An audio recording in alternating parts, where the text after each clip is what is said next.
It struck me when I was, I recently acquired, and I didn't even know this came out until I was recently going for this. What I was going for. Of course, a lot of people know that, in fact, I talked about this in last week's Q&A when we were having a discussion about the Foundation, which actually, sometimes you got to wonder about that synchronicity, right? Or that synchronicity thing, right?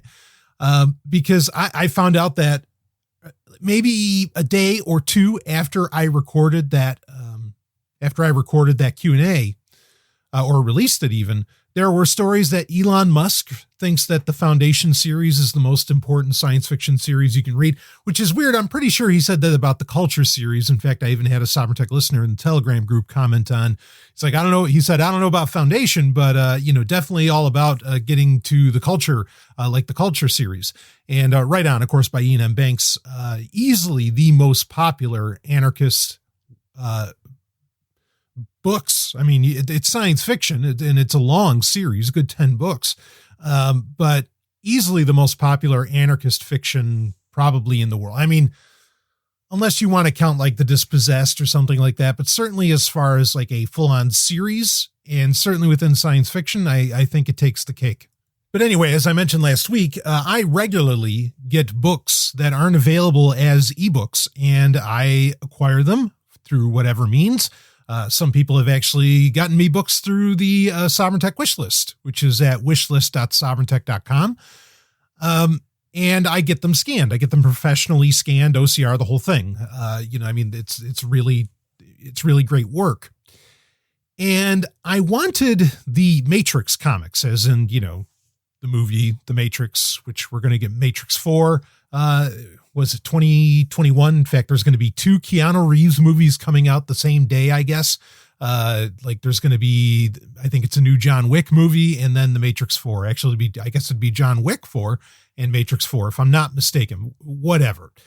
Hopefully, as we have been talking about often on Sovereign Tech and on Zomia ONE Underground content, hopefully they don't fuck up The Matrix 4. Okay. Cause I don't mind 2 and 3. Like I thought that they were fine movies. If not, certainly Reloaded, I would actually argue is a great film. But again, I hope they don't fuck this up. But the Matrix comics were a popular thing actually before the Matrix even came out. You had the website for the Matrix, which I went to like multiple times a day, and understand the internet was not the juggernaut that it would become, by 2003. This was a very special thing and very innovative thing that the Wachowskis were doing with the Matrix website overall, but then also, just like with presenting comic books and also short stories, like there were Neil Gaiman short stories on there. But presenting those online, that at the time, you got to understand that was absolutely unheard of. And some of these stories are really, really wild. But I always loved them. And it was great when finally, and I want to say this is around 03, somewhere along those lines, where they finally decided, the Wachowskis or whoever is in charge of that. Of course, the Wachowskis, after The Matrix was so successful, would come out with their own comic book imprint called Burly Man, which I guess technically still exists. Anyway, they would decide to put out a volume 1 of stories that were originally on thematrix.com. Or was it thematrixonline.com, whatever the website originally was. I don't recall. Or The Matrix Online was the game. Anyway, I've talked about that way too many times. In fact, I really would have been impressed if the PDFs that were released that told the story of The Matrix Online when The Matrix Online was over, I would have been really impressed if that was included in what I'm about to talk about or what I'm about to mention, but it's not. And I'm going to guess like Sony holds the rights for that somehow, but whatever. Anyway. So they released a physical edition that you could get, and it was like a volume 1, and then it was followed up by a volume 2. But then both of those comic book collections, both those graphic novels, did not have everything that was originally published on the Matrix website back in the, in the late 90s. And so, but I wanted, at least what was available. I wanted those, and I was, willing to try and acquire, and they're not expensive, volume 1 and volume 2 of the Matrix comics.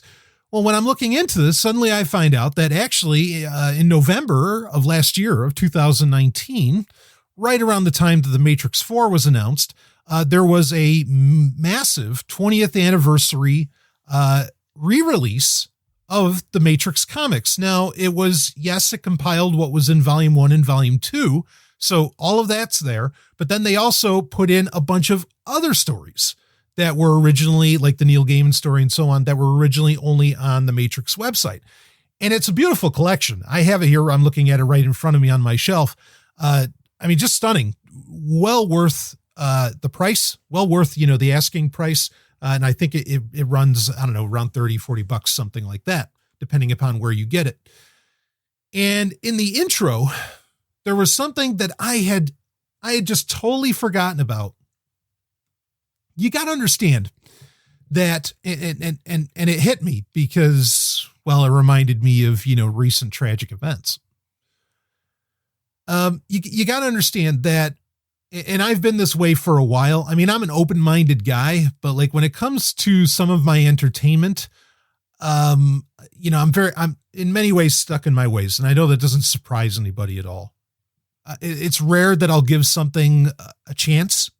Because, pick your franchise, Matrix, Star Trek, Star Wars, whatever. I mean, there's so much to explore just within those franchises. You really never have to leave them if you don't want. Even Babylon 5, there's still so much to explore out there with Babylon 5 that most people never even bother. Unfortunately, like how many people have read the Technomage trilogy, and it's fucking great, or the Fall of Centauri Prime. It's a pity, or especially the Psycore novels. Holy fuck. But regardless. Okay. So I was reading in that, and in the intro, they're talking about how there were some stories that they had planned to put on the Matrix website that they never got the final drafts for. One of those was a story by Harlan Ellison. And as soon as I read that, just a flood of memories came back to me. Partly memories of Harlan, which, and that's the tragedy because, of course, we lost Harlan almost a couple of years ago now. My dear friend and hero. But I remember reading that on the Matrix website. They were saying who is going to be putting out new stories, or what new stories were going to be coming. And they mentioned on the website, Harlan Ellison, that story was coming. And I'm going to guess now, and me, I usually don't forget these kinds of things, but I had definitely forgotten that. But I'll tell you this, Harlan Ellison's name attached to the Matrix is really what gave me the absolute confidence to go see the Matrix when it came out. The trailer was not enough, as good as those trailers and accurate as those trailers were. But Harlan Ellison being excited about the Matrix, and that's basically what he was. I guess he got to read the script ahead of time, kind of like Neil Gaiman did. That's what sold me. I'm like, okay, I'll go see the Matrix. And then of course, it ends up being one of the greatest movies ever made. I imagine that they put the story about Harlan Ellison and mentioned how they never got the final draft from Harlan at the beginning of this, because I could imagine a lot of people wanting to buy this, 20th anniversary collection, saying, holy shit, I hope they put in something from like names that they never actually published the stories for. But this would definitely be the biggest one. And they have kind words about Harlan in it, of course, because this was compiled after he had died. But the amount of memories that I went through with this book, and it's very much the power of the physical medium. And I recognize that as much as I love ebooks, and this will become an ebook. Okay. And if anybody wants it, whatever, I'll send it to you. But also, really of comic books themselves, because they add in there's so many. The power of a physical book is that it activates all the senses, right? Comic books do that a bit more. Not just a bit more. They do it on steroids, right? Where they activate all the senses, because there's so much more visual visceralness to the comic book. And Harlan loved comic books. In fact, he was a staunch supporter of them. I mean, basically being taught like in schools, because he thought that it was such an important American medium. But regardless of that, yeah, comic books are so powerful. Man, I was just, it hit me for a few hours on the day that book arrived, because I wasn't expecting to think about Harlan, and it sent so many memories. And the sad part is, now I wish I asked Harlan about it. I mean, maybe I'm glad I didn't, because there were times where I'd ask him about things. Like there was one time where I asked him about the third edition or the third volume of Dangerous Visions stories. Okay. Now Harlan, like one of his biggest claims to fame is that he was the editor of the speculative fiction anthology called Dangerous Visions. We've got great questions to get into, by the way, folks. I didn't expect to talk about this for that long. I really will make this fast, but we have awesome questions that actually came in from the Telegram group. Anyway, he did Dangerous Visions, which was a wildly popular compilation. He edited it anyway. And then there was Dangerous Visions again, which was a second volume, and maybe not as popular as well known, but I would say just as solid. I think that came out like in the 80s, maybe. And after that, I mean, they were going to do a third one, and lots of authors sent Harlan stories. And in fact, I know some of them got pissed off because they were saving their stories, and there might've been some copyright issue around it all too, where they were meant to go into the third volume of Dangerous Visions, but then that third volume was never released. And one time I asked Harlan about that, and boy, you want to talk about pissed off. I thought I almost like lost my friend and hero. I mean, Harlan was notorious in a beautiful way for getting angry, and he would yell at you, and you'd be very much, thank you, sir, may I have another? I mean, you actually loved it when he would yell at you, but this is one of those times where when he was pissed, like it was not funny, and it was not, it was not one of those points where, oh, wow, I'm so glad that he paid attention to me. No, this was anger on another level that, oh man, like that, it sucked. It's the only real like negative memory I have of Harlan, of any kind. So anyway, that's why I say it might be just as well that I never asked him about what story he was going to write for the Matrix. I would have loved to have read it. I bet it was fucking awesome.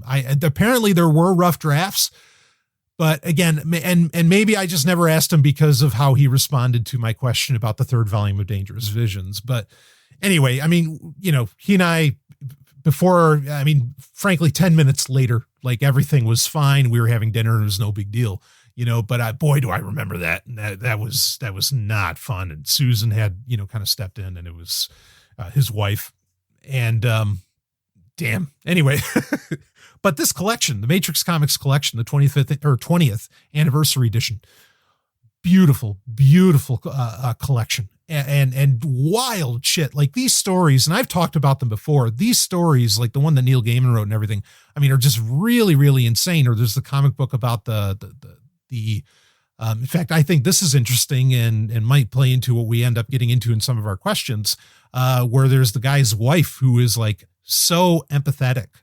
Like she just has so much empathy that it almost kind of like allows her to see through the Matrix in a way. It's really interesting, which I think there's a powerful point in that. But anyway, yeah, check that out if you haven't. I also was looking at the Robotech visual archive for the Macross saga. Man, I was almost crying with that one too. You got to love Robotech. Anyway, okay, why don't we get into our questions? You're not here to hear me talk about all of that all the time, but we got a great tech question to open up with. We'll see how many we can get to. Basically what I did is a couple hours before I was sitting down to record here, in the Sovereign Tech Polytechnic Telegram group, I said, hey, anybody got any hot questions? I'm going to record in a couple hours. And you guys, gals, and Z's sent some dynamite fucking questions. And I don't think I'm going to be able to get to all of them, but I definitely want to get to the ones that I can. And if not, well, then we got questions for next week, which is awesome. So, all right. Anyway, and of course, if you want to join that Telegram group, it's so active. I mean, some of these questions actually got answered by other members of the Telegram group, and they were answers that were, I mean, perfect. In fact, some people brought up points that, or listeners brought up points that, you know, I wasn't even aware of. Like, they gave me a bit of a schooling, and man, do I love that. You know, a place where we can all come together, coexist, and learn. That's what it's all about. So yeah, please do join the Telegram group if you haven't. It is a great time going on in there. In fact, some great memories too about downloading some porn gifs from BBSs in the 90s, baby. That was those are good times. Anyway, so let's get to the tech question first, then we'll see what else we can get to here. Here, I'll read it. Some background to my question. I live in an area with very poor internet. Boy, preach that, baby. Same here, but regardless, the speed I get is up to 1 Mbps, megabits per second, down. I'm keeping my eye on Starlink. So my question is about using computers/technology with poor internet. Okay. So I want to stop here for a second, have a little bit of a conversation. In the most recent episode, was that episode 363 of Sovereign Tech? I talked about a book called EMF'd by Dr. Joseph Mercola, Dr. Mercola, anyway. And another great listener actually said, it's like, this guy's pretty much a quackpot, or a quack, a crackpot and a quack. And I'd call that a quackpot. There we go. There's a new Sovereign Tech term for you. Because Dr. Mercola brought up concerns around Starlink, and he does talk about it in EMF. Now, both Ellen Sovereign and I are reading, we're both reading EMF right now. And I mean, there's points where we're like, and then there's points where we're like, yeah, wow. So I'm not recommending Dr. Mercola's work across the board. In fact, in the Sovereign Tech episode, I even said, it's like, well, I don't expect him to really know his tech shit that well, because I had concerns around some of what he had to say. But regardless, he raised concerns about Starlink, and there's concerns around, blanket 5G because of Elon Musk's Starlink, which is, little satellites and everything beaming internet down. I am going to reserve judgment on a lot of this stuff until after I'm done with this book. Of course, Ben Greenfield, who is where I first heard about the book, and Dr. Mercola, Ben Greenfield thought the book was amazing. I mean, he just thought it was an absolutely brilliant book. I know I have listeners who are also big fans of Ben Greenfield, so take that for what you will. I have disagreed with Ben Greenfield and his other guests in the past and have done what I guess you could call debunkings of some of what they say. But regardless, yeah, we'll take that for what we will. And we'll see how all of this goes. Yeah, I want to have a conversation around it, but now's not the time. I need to collect I need insufficient data for response, right? And here we go. Let's keep reading. So my question is about using computers/technology with poor internet. Right now, my main computer is running Windows 10. I think Windows is using a lot of my internet bandwidth in the background. If I have my Windows computer running, it kills the internet for the rest of my devices, examples, phone and TV. Question, how can someone with poor internet get by in the modern IT world? Are there OSs that are lighter on background internet usage, lean internet browsers, or any other thoughts? Okay, let's talk about this. Is a great question. I mean, this is a genuinely great question. I mean, and even for me to constantly check in on, because, if I had my way, I mean, I'd be living out, in West Bumfuck, where no one could find you, and it'd be a near miracle for there to be any kind of internet connection. So doing things that are more lightweight as far as, data connection goes, and maybe even handling a lot more things offline is certainly something that I think about. And I got to tell you, this is something that I really do think about all the time. and am constantly looking at ways of doing that. In fact, I mean, I go so far as to, I mean, there's an argument to be made of what isn't a computer today, but I go so far as, okay, how many things can I do really without a computer now? So anyway, so this is a great question to get into, and you can see who asked it and all about it if you're in the Telegram group. And of course, you can share your own thoughts in the Telegram group, which I would love. I mean, lots of people are already putting out their recommendations in there, and it was dynamite stuff from all the listeners and or members of the group. And I think that's fantastic.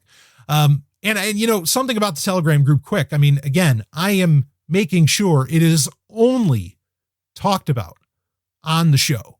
You have to be a listener of the show to have heard about the Telegram group. I am not sharing it openly on social media or for anyone else to come in and join.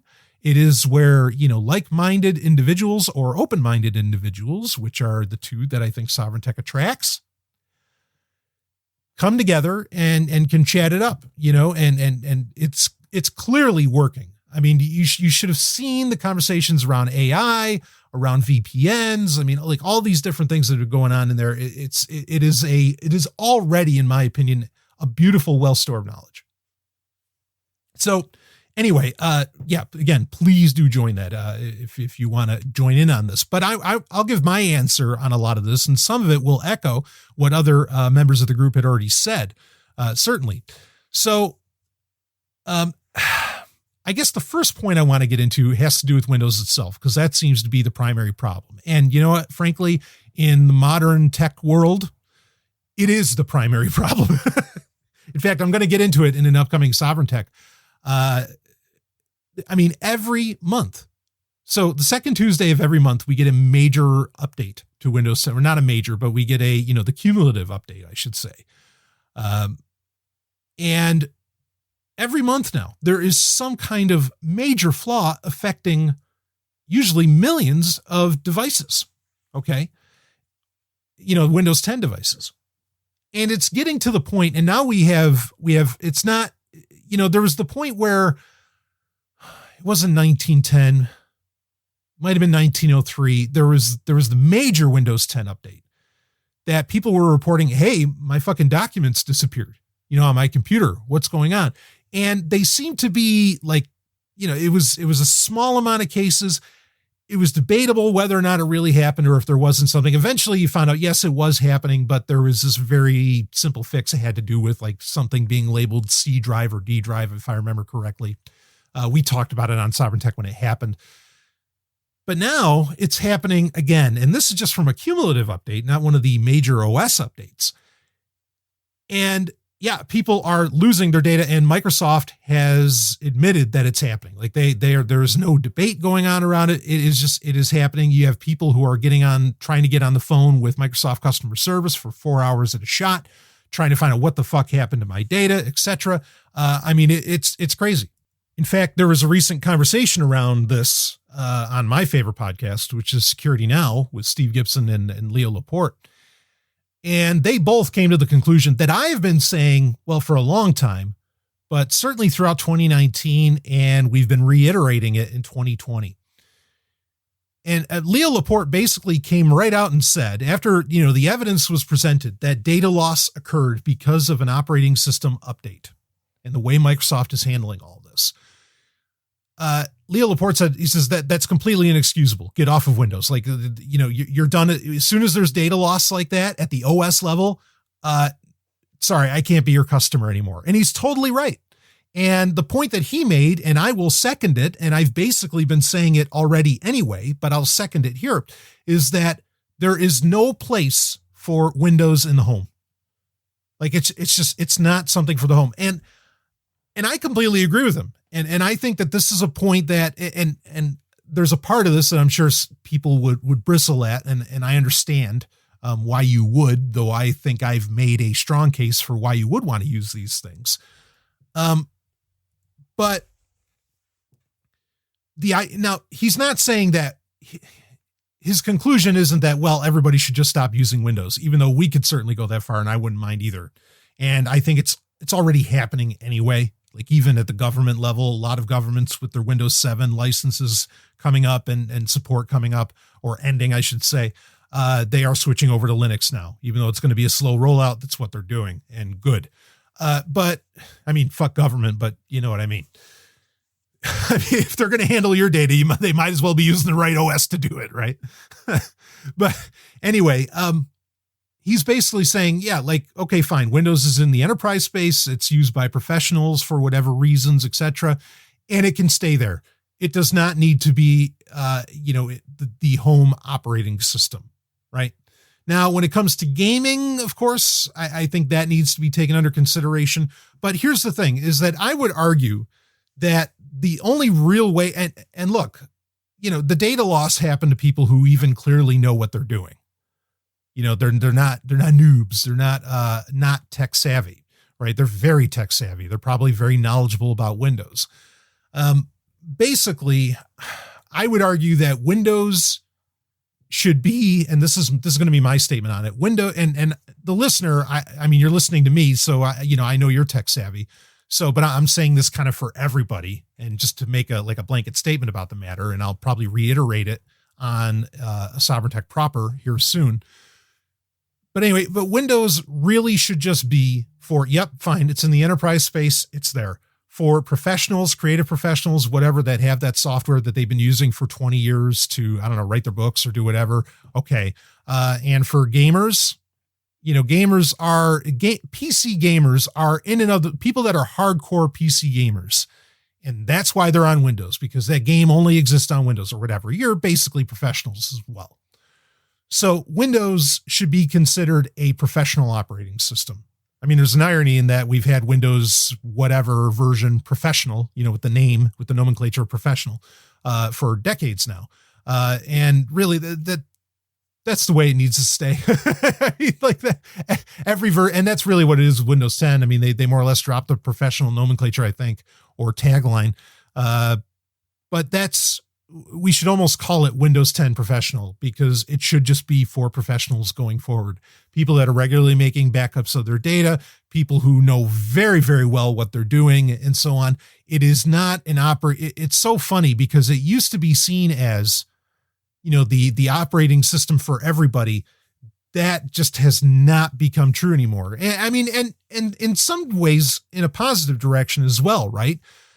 Like, what you can do, putting on Bash, and what you can do with PowerShell and so on with Windows 10 specifically, has really geared itself towards power users more so than your everyday user. Like, a lot of the features added into that have been major touted features put into Windows 10, your average Candy Crush person wouldn't have a clue on what to do with that. So I would recommend, I mean, there's ways that you can mitigate, because here's the facts. Windows 10 does absolutely do a lot of background operations and a lot of background transmitting and receiving of data. There's features, and I don't imagine this is happening with this listener, but it might be, where Windows 10 by design, say with the update process, which is probably where a lot of the data usage and data killing is going on.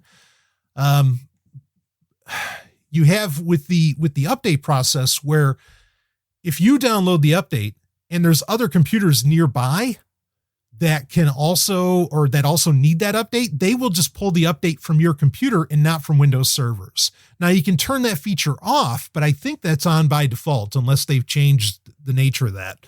But that's the thing. And then, again, these updates are automatic, which, there's an argument to be made for why that's a good thing. But if you're in a low bandwidth situation, that's a problem.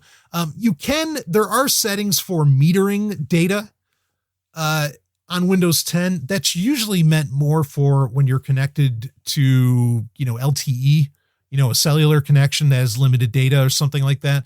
I don't exactly know if there's a way to alter that to work on Wi-Fi, because again, I think that's meant more for mobile networks. But there might be a possibility there. But really, the best thing you can do, in my opinion, unless you use Photoshop or if there's like, I don't know, I'm going to guess you're not playing like Warframe or Call of Duty if you have, limited bandwidth for your internet, right? Just a guess, because I mean, most older games you can run in some kind of emulation process in Linux. I mean, my point being is that 99% of the population doesn't even need what Windows has on offer anymore. Okay. Like they just don't. All this stuff is available elsewhere. And I don't even just mean online. I mean that Linux has gotten to the level of maturity to where whatever you want is available there, just about. And, you know, even, and this is the part where I know people will bristle. I mean, even Chromebooks have gotten to a level of maturity. Well, fuck. I mean, Chromebooks can do Flatpak now, and you can install tons of Linux apps on there. They're basically Linux machines, and they're super, super lightweight.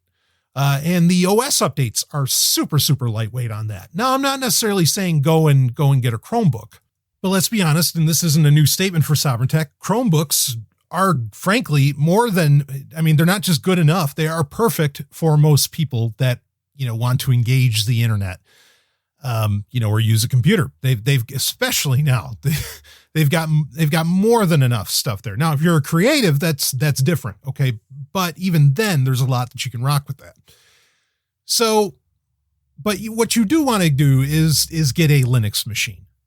Also, you know, I mean, I kind of wonder if, and actually, I think there's plenty of evidence and research to suggest this, that Windows 10 especially is sending a lot of telemetry and information back to, even if it's anonymized, you know, even if you turned off the advertising ID and everything, sending a lot of that back to Microsoft, just like Android, you know, even when your device is in airplane mode or whatever, it's just storing, you know, so much of what your history of what you've done while it's not connected to the internet, or, you know, or a mobile network or whatever. And it'll just send it off, you know, as soon as it finally gets connected to the internet. I'm sure that Windows 10 is doing something similar. Okay. So you basically, you want to, well, I mean, here's a real simple tip. Okay. With any software that you install as we go forward, and this is true for an operating system as much as it is for any software or apps or whatever.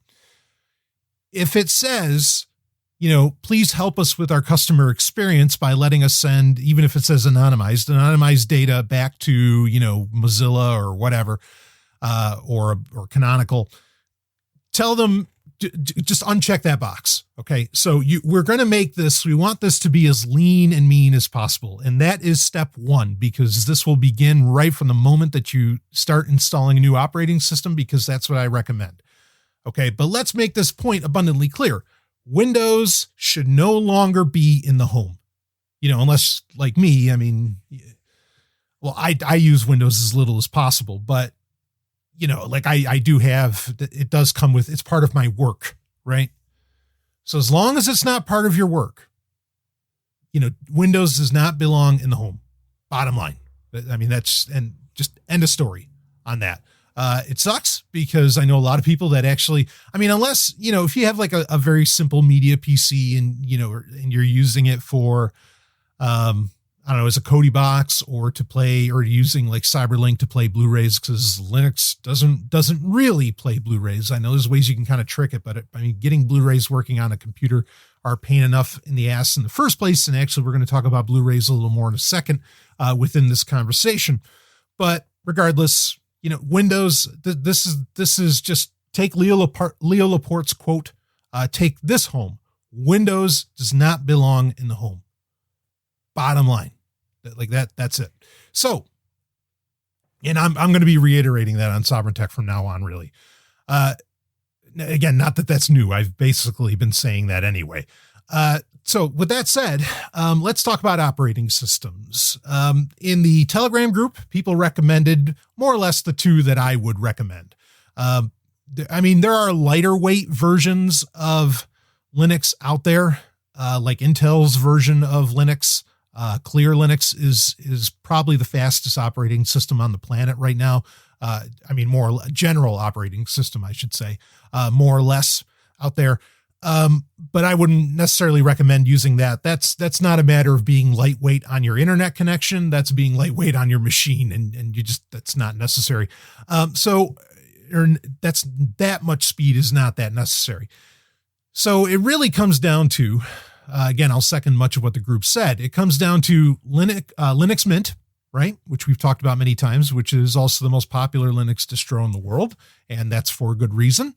And Ubuntu. Now, so which do you want to rock? Again, make sure, like we started with step 1 in this conversation, when it asks you, would you like us to send data to, back to our servers, crash data and all this? No, none. We're going to make this as lean and mean as possible. As little data is going to come in as is going to go out in what we're doing, in what we're recommending here. So Linux Mint, it's up to version 19. And I was originally going to recommend Crossface or XFCE, that version of it. And actually a listener in the group said, well, I ran into problems with XFCE, so you're probably going to want to rock with Cinnamon. And that worked great on, varying hardware that he had tested out. And I have every reason to believe him on this. So you're going to run with, there's Cinnamon, there's Mate. I mean, I think any of them are going to do you well, but go ahead and rock Cinnamon if you want. But Linux Mint, especially the Cinnamon, GUI, okay, that looks and feels like Windows. So there's not a lot of learning curve there. In fact, I think he was bringing up that like his 70-year-old mother knows how to use it. It's that simple. And this is certainly the appeal. And there's a reason that Linux Mint is the number one distro. And that's why. Now I think in 2019, I put out a bit of a warning around Linux Mint, that being there's two things to consider with Linux Mint, but these are really, really like fine point, sovereign tech mentality things. One is that Linux Mint is not entirely open source. Okay. Now, any Linux install you do, you can make it to where it's not entirely open source. Maybe you're going to have proprietary video drivers for an NVIDIA card or something like that. Okay. If you're already using Windows and you're comfortable with that, and the main problem with Windows is that, it's a data hog and so on. The closed source, open source part isn't that important, but I'm just bringing it while we're trying to be about as complete as we can in a Q&A. I'm bringing that up. The other thing is that there have been battles, and there are developments going on to mitigate this, but there have basically been battles in the development of Linux Mint in the past year or so. Linux Mint 19, I think it was version 19, might even been a little delayed because of this. And I was worried about that because really the developers for Linux Mint, now it's based off of Ubuntu, of course, which is based off of Debian. And it's only a few people, very few people, like maybe like 4, like there's not that many people. And to rely, this happens with a lot of Linux distros. I don't just mean to pick on Mint. For many people, they're a hobby, right? It's a hobby thing that they do, that they make their own distro. And Linux Mint originally was a hobby. It's just a hobby that like took off and was very, very popular. And I worry about rocking a distro, mission critical distro like that, with a team that has infighting, where there's a certain lack of professionalism and where, its development does feel a little more hobbyist.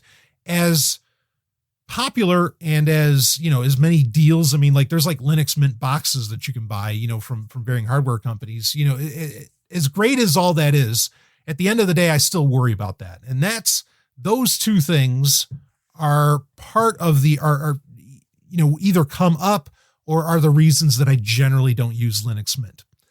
That's just me. Okay. That's the golden stallion. That doesn't have to be you. Linux Mint 19 with Cinnamon, probably I think it's a great recommendation for this. Okay. Now the other recommendation is the one that I will use and at present do use, which is Ubuntu, which I have recommended, across the board for a long time. Ubuntu now in April, they are coming out with the version 2004, and we talked about this recently on Sovereign Tech when the announcement came out. That's coming out in April. And if you can hold off till then, I would recommend doing a clean install of Ubuntu 2004.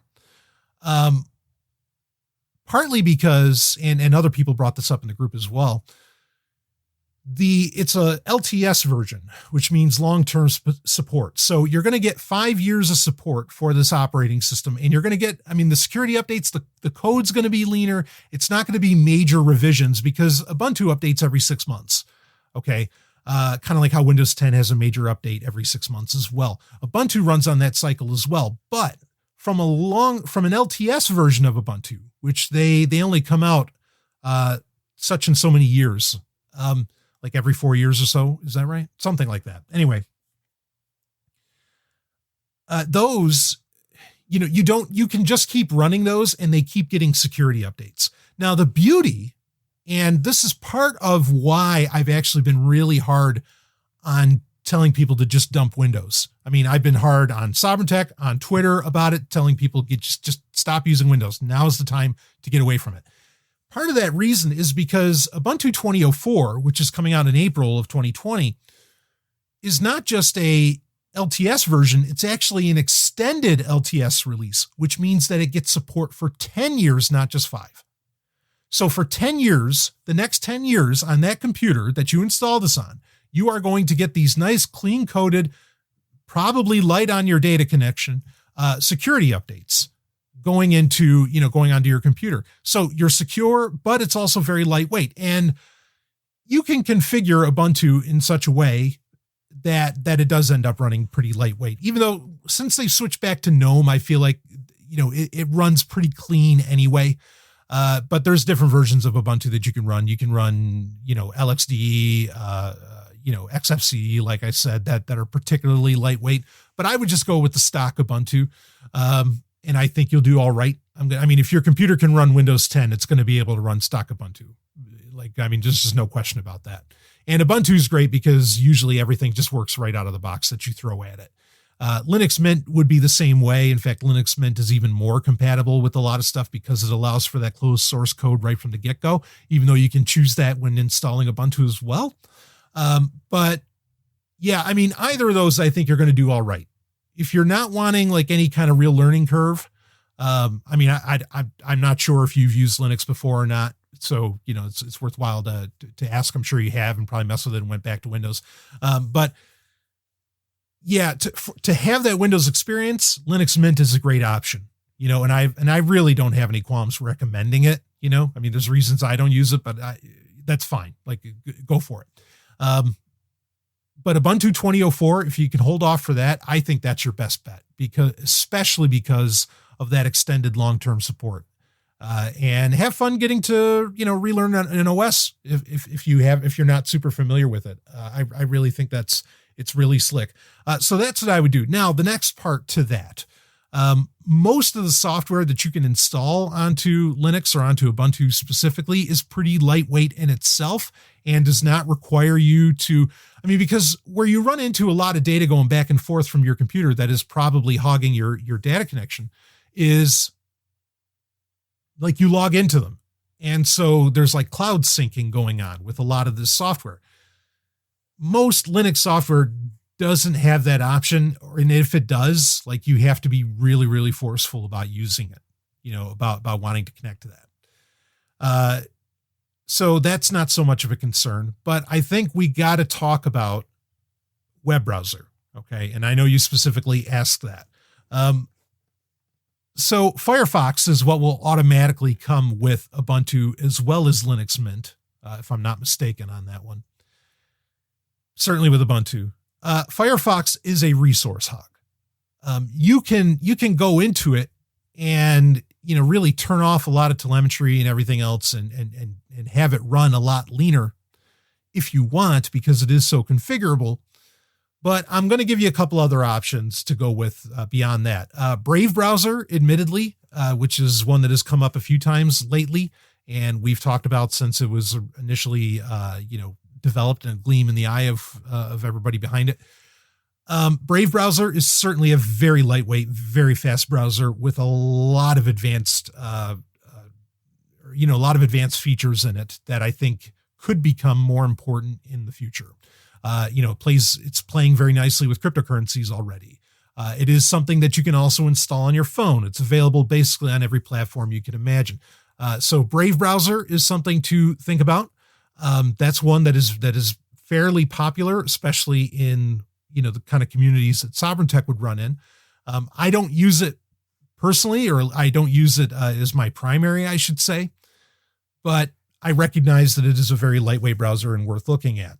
Another one would be, which we talked about just in the recent Sovereign Tech, Opera GX. I think this is available. Maybe it's not. For some reason, I thought that it finally became available on Linux. If it's not, then disregard.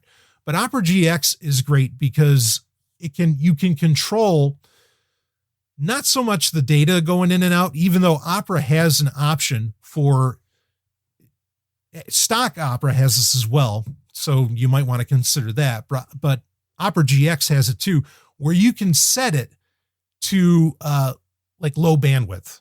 And so pictures, say, on a website won't come in at full resolution. And there's a lot of other tricks that it pulls when you're, in a low bandwidth scenario like we're describing here. But also Opera GX lets you control RAM usage very easily, with a nice little thing that comes out the left-hand side with a nice UI that does that. But RAM usage and CPU usage. So as far as solving the problem of limited bandwidth and, say, limited resources and lightening the load on your operating system and so on, this is a really, really solid option to look at. Okay. So that's something to consider. And maybe Brave can do that, and I just don't know it. I'll have to do a deep dive on Brave again. But regardless, Opera GX or Opera itself, something to consider that is available on Ubuntu. Again, you'd have to double check on Opera GX about that though. But the two that maybe you wouldn't hear about normally are the two I want to recommend to you. One is, it used to be called Cupzilla. Now it's called Falcon, and that's with a K. That is a very nice web browser, but it's also one that is basically developed by one guy and doesn't have like a full development team around it. So as much as I like it, and it is I think it's still a WebKit browser based on WebKit, which I'm very supportive of. That's what Safari uses on Apple, and I think that's wonderful. But that's one to think about. But the more interesting one that I'd recommend you look into, in fact, because they're like baking in. Now you gotta consider this. Okay, we have to have a conversation about VPNs. But the other one is Midori, Midori. And Midori is a web browser that's been around for a while. I think they've recently made some interesting partnerships, and like they're trying to bake in a VPN and all this other stuff. VPNs, this is something you have to, when you are in a low bandwidth situation, VPNs, let's just say it, are a no-no. VPNs will absolutely eat at your data. Okay. Because they're encrypting stuff. And I mean, you're going to run into a problem when you're using a VPN, because it changes the nature of data transmission to a degree where it is going to, I mean, you could say it's slight. It might be a 10% increase in data usage, but if it's that bad, that 10% can mean a lot. Okay. So running a VPN, might be anathema, but maybe it's important enough to you, or there's limited times where you run it. That's something to keep in mind as far as this goes. But Midori is a very lightweight browser actually, I think that's available everywhere. It's even on Android now, but I've used Midori. There was a long period of time where Midori was my daily driver, web browser. So I have no problem really recommending that, at this time. So Midori is something to look into. Maybe Firefox will be enough. Toy around, see how that works for you. If Firefox is good enough, then go with it. I will say, no matter what you're doing, run an ad blocker. An ad blocker is going to speed up your connection to the internet. I mean, it's just a necessity. I mean, ads are so bad, and I'd want to get into, like, if you're using Firefox, like running no script, because JavaScript is also eating at your data, like there's no tomorrow, or at your data connection. But then once you turn off JavaScript on most sites don't work. But if you could run, no script and uBlock Origin, I mean, you're going to see a noted improvement probably in your online activities, going to a website and so on, and it loading up. But there's a trade-off there, and you'd have to train no script, and you'd have to train it pretty hard. So those are options, really to consider, as far as web browsers go. Operating systems, you got a couple options. Web browsers, you got a few options here, really to consider.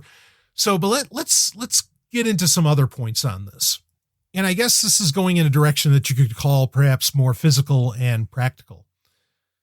I mean, I am a big believer in not necessarily, even though my internet connection is pretty weak here as well, in New Hampshire here, but I just have an overall desire to do as much as I can, offline and actually not on a computer.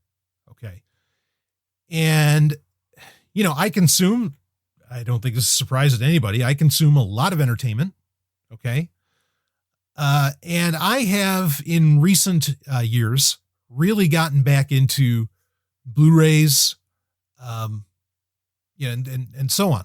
I will generally, you know, I download my entertainment when I can to where, and I mean, if you have limited connection, of course, you know, that could take forever, but I download it and keep it, you know, local data as much as I can.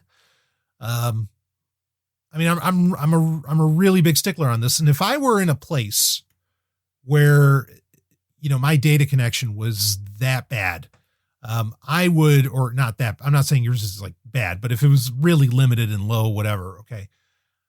I really would, like, I'd probably go back to burning CDs, you know, for music. I mean, you know, I mean, it's easy enough to keep music on a hard drive, sure, and all this, but this is just a direction of which to take things. And that is that get your entertainment basically off of the network in whatever shape or form that takes. You know, having a Blu-ray. I mean, I have a Blu-ray player right in front of me. I'm looking at it. It does not connect to Wi-Fi at all by design. I don't want it to connect to fucking Wi-Fi. I think it has an Ethernet port on the back, you know, if I need to do firmware updates, or there's a USB drive or a USB port where I can do firmware updates on it if necessary. If necessary, has not been necessary yet. And sometimes I get very new Blu-rays, you know. I did a whole tirade. I think you can even find it on my YouTube channel. I did a whole tirade about the bullshit piracy, anti-piracy tactics being done by companies behind Blu-rays, where basically you could do everything on the up and up, but because of this stupid anti-piracy stuff that they put into Blu-rays, you can't watch the movie. You know, I mean, it's absurd. But with this Blu-ray player, that hasn't been an issue at all. Regardless, okay. But I mean, that's another direction to really look at. I mean, with ebooks, when you consider that, most ebooks are very lightweight, and even on a, you know, dare I say, even on a 28.8, you know, modem connection, right? Like that, you'd be able to download ebooks in fairly short order, depending upon the book. Grant you, I grant you that. Actually, you know, I should not necessarily make that claim, because I remember downloading like singular MP3 files that were like 3 meg on a 28.8 connection, and that took for fucking ever. It took like a half hour at best, or oh man. Anyway, so I shouldn't say that, but point being is that ebooks, I don't think that's so much of a concern, but there's a lot of things. I mean, I just think this is a good idea for all of us to really separate what we can, at least from the internet, at least from the network. Okay. And if you're going to store it local, great. All right.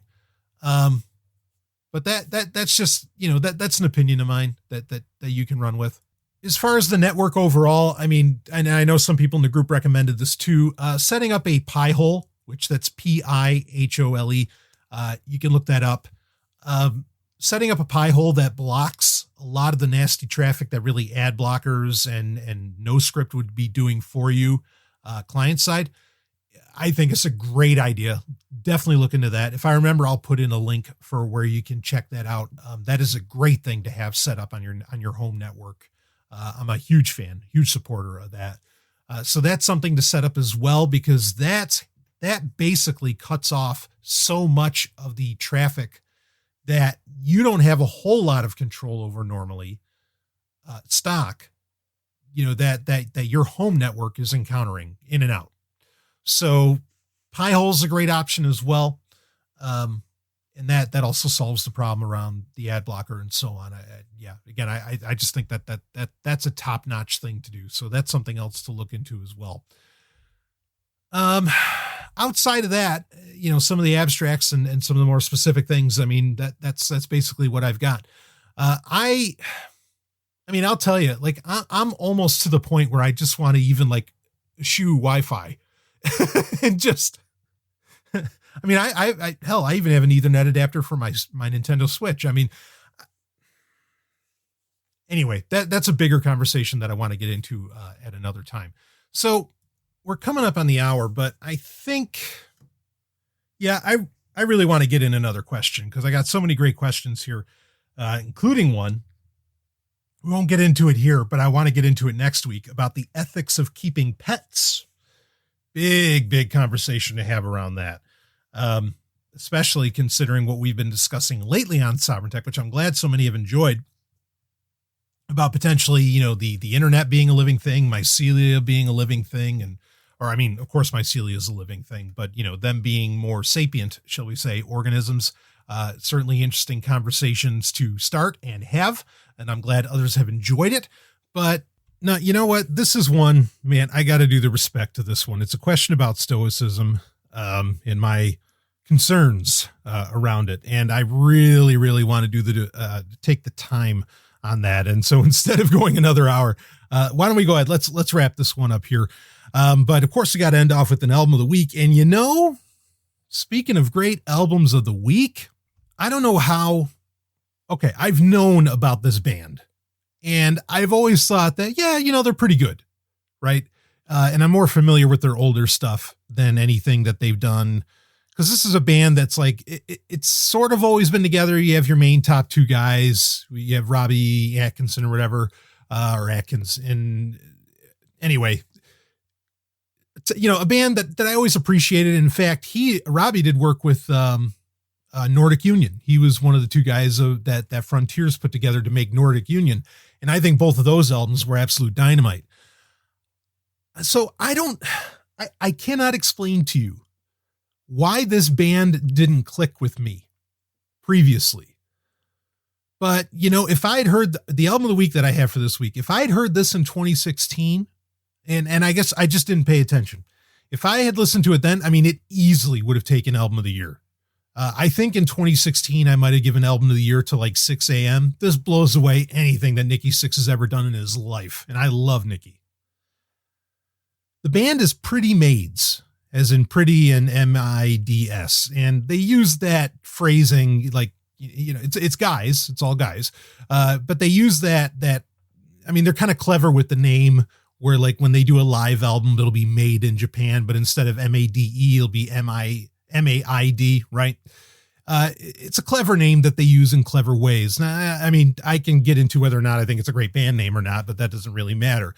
The bottom line is, after I heard this album, and then I started listening, because actually I got this album in a complete 12-disc box set that I ended up getting from the public library.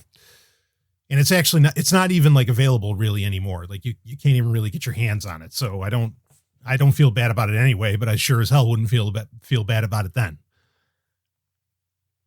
This, okay, so it's covering not the early years of Pretty Maids, but the whole 12-disc set is called Blast from the Past, and it pretty much runs, I want to say, from like 97 up until 2016. And of course they had an album, Pretty Maids had an album that came out last year, which I listened to it and I was like, yeah, that's pretty good. I'm listening to it with some fresh ears now that I have this new appreciation for their sound. But going through this retrospective box set, okay, I'm going to pick out one album out of the 12. I mean, it's kind of a cheat to give you a 12-disc box set as an album of the week. But going through this box set, I mean, like the thought crossed my mind, and you cannot imagine. So like the first time I ever really said to myself, what's my favorite band? Now, I mean, if we're talking like, what's my favorite musician ever, I mean, that gets into like, Michael Jackson, Neil Diamond territory, right? So that's a completely different question. But as far as like my favorite band, that fits within my favorite genre. Again, unless you count soundtracks as a genre, then that would be my favorite genre, but otherwise metal. My first favorite band was Motley Crue. Like they were my first passion. Okay. That quickly turned into Kiss later on. And Kiss has been my number one band for decades now. And I'm one of those weirdos, kind of like Chris Jericho, where I am more of a fan of the non-makeup era Kiss than I am of the makeup era Kiss. But that's how hardcore of a fan I am, is I'm even more passionate about what is often seen as not their best years, which I just totally fucking disagree with. But when I listen to Pretty Maids and I listen to this 12 CD set, the thought crossed my mind, holy shit, I think this is the greatest band that's ever lived. I mean, I'm not kidding.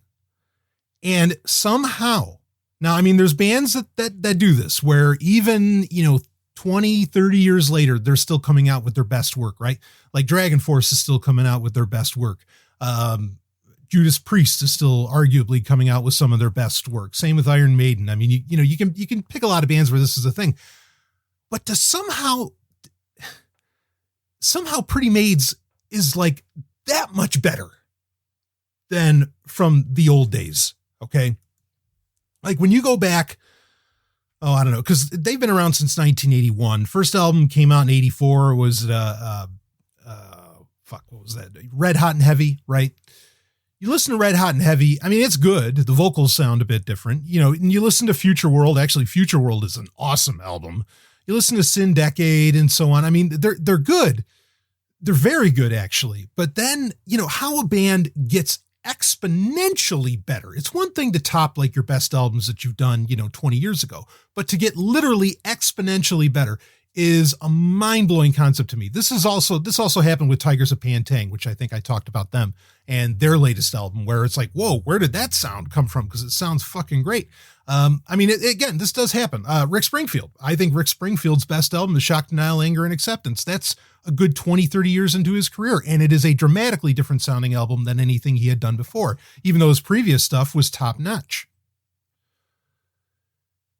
So this band, Pretty Maids, it's pretty much the last disc on the 12 disc set. It's almost the last disc. Maybe there's like a live album or something that's actually the last disc on it. There's 12 discs. The order of the discs is not exactly chronological. It's more of like a presentation. But anyway, they have an album on there called Kingmaker that came out in 2016. Like I said, this easily would have taken, in fact, if this came out this year, it would unseat Heat with Heat 2. I don't know if it would have taken Beast in Black, but boy, is this a fucking great album. Opens right up with a song called When God Took a Day Off. Badass little, I mean, and it's hard if you want me to describe their sound.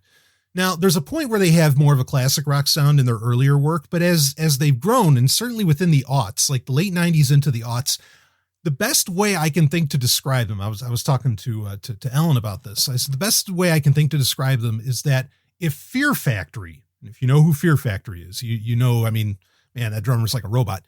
If Fear Factory made a melodic hard rock album, that you would have Pretty Maids. If you like both of those things or either of those things, that concept should excite the fuck out of you. But that's the only way I can describe their sound. It's so crisp and clean, but then like it's got this really hard edge to it. But then the guy sings like a canary. I mean, Robbie just has this tremendous voice. But this album, Kingmaker, so yeah, opens up with a great track with When God Took a Day Off. Very, very high energy. Then it gets into the song, the title track, Kingmaker. You'll be singing the chorus for this for the next few days, I guarantee you. I mean, this was having me destroy it at the gym. It was so insane. Face the World, another great track. Humanize Me, another great track. There's a couple slower tracks in here, a couple little like ballad type things, but they're not sad. They're more kind of uplifting. It's pretty amazing. This is the version I have. It goes 13 tracks, and the last two are just extended versions of previous songs. But this is an absolute track for track album. Absolute. Like every song on here could easily be a hit. And you're going through it and you're like, oh, maybe this is slowing down a little bit when you get to Bullseye or Last Beauty on Earth. But then it gets to track 9. And there's a song called Civilized Monsters. Okay. And you've got to understand me. I was listening to this. It was after 10 o'clock after 10 p.m. Okay. And I'm just, kind of laying back a little bit, trying to relax whenever I can get that in, trying to relax. And I just like yelled out, just, fuck yes. Like I just said it. And Ellen turns around and she's like, what is it? My 40 seconds into this track, my face just melted right off. I mean, it was gone. And that's all I'm going to tell you. You fucking listen to it. You get, and you wait because it sounds real slow, right? But you get 40 seconds in and then bammo. You're going to know exactly what I'm talking about. And I bet you're going to be in the Telegram group telling me, holy shit, maybe sharing some Super Saiyan action. Man. But this band's amazing. And like, I listened back to, it's going to take a while to go through all these albums, and I have their whole discography on Plex but my mind's just blown. I'm like, how did such a great band, it was on my radar, but why did it show up as a stealth bomber? It should be showing up as, a B-52 getting ready to kick my ass. My mind's blown. Like this band is so fucking good. And I already kind of knew that. Like I said, I thought both Nordic Union albums were amazing, and you're getting that same great vocal, for most of these albums. I mean, you're in for a treat. If you like melodic hard rock, and especially with a good edge to it and just like this very, very clean sound. It's, I don't want to call it clean as in like it's the Backstreet Boys or something. I mean, it's just, it's crisp. Like everything just sound like the production just sounds perfect, almost to like a Def Leppard level of perfection, right? It's like Mutt Lange was working with them or something. Amazing. And Kingmaker so far. Now they have a couple albums before that are like from like 2013 and 2014 or like 2012, 2014. There's an album called Pandemonium, which I guess is considered their best album or like it's their biggest album, which that's amazing in itself that your biggest album ever comes out. Again, they started in 83 in 2013, like 30 years later or 20 years. No, that'd be 30 years later. 30 years later, and you make your best album. What the fuck? That was good. And then there's another album after that, which is called Motherland. Those are both really solid outings, really, really great albums. But I think Kingmaker takes the cake. Their 2019 album, not as good as Kingmaker. But this is a track for track little album that you got to check out. But there's dynamite in all of their albums. I mean, there's at the very least, you get 2 or 3 great songs so far that I've listened to on every album. If not, the whole album is just awesome. So Pretty Maids, you got to check this action out. I wanted to take the time to talk about it because I feel like I had a fucking epiphany. I mean, I had a revelation here, I'm about ready to breathe in the cave gases, and be like, the Apostle John here, start writing shit down. And I saw fire in his eyes. Woo, like Jesus or something. Anyway, it's remarkable. So Pretty Maids, you got to check these guys out. Again, start off with that album Kingmaker. And then I think with Kingmaker, it's such a level of perfection. You appreciate everything else that exists before and after, in a new light, even if you've never heard of them before. But if you do know about Pretty Maids, I want you to talk to me and I want you to fucking tell me, here's what I want you to tell me. Why the hell didn't you tell me about them before? And I've read reviews where people say this is literally the greatest rock band in the world. And I wouldn't argue with any of these people, after listening to it, I'm like, I see why they're saying that, but do we know who they are? No. Bunch of Danish boys, bunch of Great Danes. Amazing. Anyway, all right. So that's it for this Q&A. Again, we got a ton of, I asked questions. I mentioned that I was going to be recording today in the Telegram group. And so I got a ton of great questions, or a few. Keep them coming. I am looking forward to breaking down some of these. I'm going to get into in a prime Sovereign Tech, but I'll gladly get into others next week in the Q&A. So, as quickly as I can. And these are awesome questions. So I can't wait to talk about them and really do justice for them. So that's it for this week's Q&A. I will see all of you on the other side.